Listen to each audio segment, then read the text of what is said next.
السلام عليكم ورحمة الله وبركاته.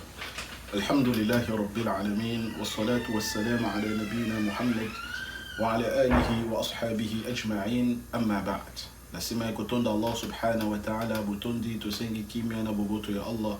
إذا لكلو ينتمو بسو محمد صلى الله عليه وسلم إذا لكلو يا فامينا يبي كيميانا نبوبوتو إذا لكلو دا كومبانيونا يبي إذا لكلو يا باينيوسو أو balandinza ila semba kilo mukolo yasuka nasima na yango insha Allah ta'ala na mukolo ya lelo tolingi tolobela sujet moko ezali vraiment important makasi biso totanga ka Coran mikolo nyonso en tant que musulman totanga ka Coran mikolo nyonso mais est-ce que biso tosili koyeba basine o ezali na katikati ya Coran est-ce que toyebi signification nango pour être mutu atanga Coran malamu esengeli na ye a comprendre ba signification na yango na moment où ya ko comprendre yango nde akotanga Coran na ndenge ya malamu e kopesa sens ya kitoko pour être to banda pota la sine oyo na bandi mutu nyonso to atanga ka Coran amona ka yango soko fongoli Coran depuis na suratul Fatiha ozali komona yango elakisi nini soki tomoni oyo toyeba ete elakisi début ya surat tope surat ebandi donc ebandeli ya surat na katikati na yango bakomaka kombo ya sura oyo mutu akotanga pe soki tokoti na katikati ya sura tomona ebandaka mingi na bismillahir rahmanir rahim mais wana eza sujet na biso te sujet na biso ezali boule oyo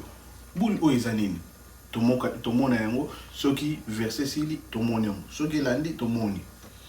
boule oyo ezali très important biso to comprendre nini oyo na tango yo zali kotanga Coran soki okomi na boule oyo kosala nini eloko liboso esengeli toyeba boule oyo ezali place bakomaka numéro ya ba aya to pe ya ba verset ya Coran omona aya liboso buso moni boulot elandi ebake bakoma 1 o elandi 2 o elandi 3 ezate ke vex e bandi boule bandi après vexé était verset soke ye et puis nini numéro na yango esalini elandi na yango tozwa exemple na suratul Fatiha Allah subhanahu wa ta'ala alobi bismillahir rahmanir rahim tomoni boule oyo pe toyeba ete na moment oyo zali kotelema oyo zali kolakisa oyo ete aya esuki place wana okotelema ndenge nini okopema ndenge nini ou bien okolongwa na verset ya liboso po kene na verset ya mibale lolenge nini awa nde ezali important makasi senga na biso toyeba yango tomona na suka esuki na fatha ou bien na kasra ou bien na dhamma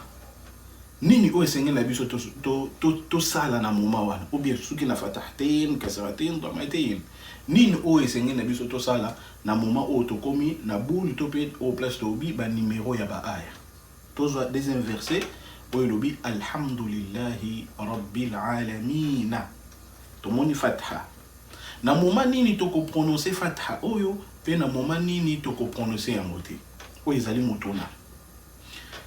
moment oyo to prononcer fatha oyo ezali moment oyo tozali kotanga aya liboso na mibale tozali kosala nini kosangisa yango soki tosangisi yango tokosala nini to prononcer fatha oyo ezali na alhamdulillahi rabbil alamin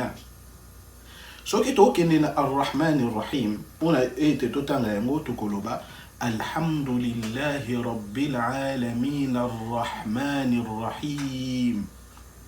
soki tozali kotelema eke biso tozali kokangisa deux versets te tokosukisa yango na sukun na moment o tomoni al-fatha na moment tomoni fatha tomoni kasra tomoni dhamma et suki na suka ya lettre oyo après yango tomona boule oyo ezokolakisa biso ete verset esuki wana tokosukisa yango na sukun na obibie fatha kasra dhamma soki tomoni yango eke tomoni boule oyo ezolakisa biso ete verset soki place wana tokosukisa yango na sukun eza nini oyo tobenga lokwa na français hmué ou bien lettre na katikati ya langue arabe tozali na lettre oyo soki bakaboli yango de partie ekomi sukun soki fatha bakaboli yango de partie ekomi sukun Sukun ezanine ezali lettre wana okobimisa yango mobimbate mais okokabola yango na deux parties. Tous exemple kaka na alhamdulillahi rabbil alamin. Allah subhanahu wa ta'ala lobi alhamdulillahi rabbil alamin. To soki na non na suka non wana to bimisi fathate soki tozali kotelema na boule oyo ezali kolakisa biso yete yango ezali numéro ya aya na moment to moni fatha kasra dhamma to gosuka na sukun. Bon et bon osiko soki to moni fathatain to gosuka ndenge nini soki to moni fathatain e suka nango e suka na alif na biso to kotelema na mada na yango to kotelema na mada to kotelema na alif wana to prononcer lettre oyo ya suka. Tozo ab exemple oyo Allah subhanahu wa ta'ala alubi innamal usri yusra. Tomona na suka e soki na fathatan na alif. Soki tomoni boye biso esengeli na biso to bimisa lettre ya suka to soki sango na mada ezali obenda lettre wana mukie. So tomona alif to obenda ngona deux temps. Trobendango ta mi bale kaka. Donc elakisi trotanga innamal usri yusra yusra to lobate ke yusr te to soki sango na sukun te mais to gosuki sa yango na fatha. Mais kasi biso soki tomoni alif o eza ya kolala alif oyo ezali ya kolala na ndenge bozali komona soki tomoni yango tokotanga ndenge nini est-ce que to gosuki sango na dhamma ou bien tokosuki sango na alif ou bien tokosala ndenge nini toyeba ete tokosuki sa yango ndenge moko topesa exemple ya innamal usri yusra tokoloba tokoprononcer yango na suka lolenga Allah subhanahu wa ta'ala lobi wadduha tomona alif o ezaona ezali kwa alif ya kolala mais biso esengeli na biso to prononcer yango toloba teke wadduh te esengeli na biso to bimisa lettre wana o ezali ya suka tokoloba wadduha.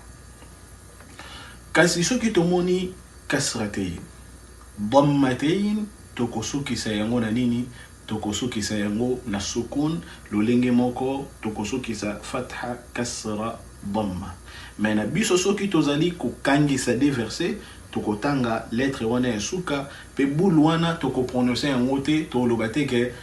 alhamdulillahi rabbil alamin 3 arrahmte to bimisa yango te to kotanga yango te wana ezali ka kolekse biso ete aya esali nini esuki place wana na awande to zui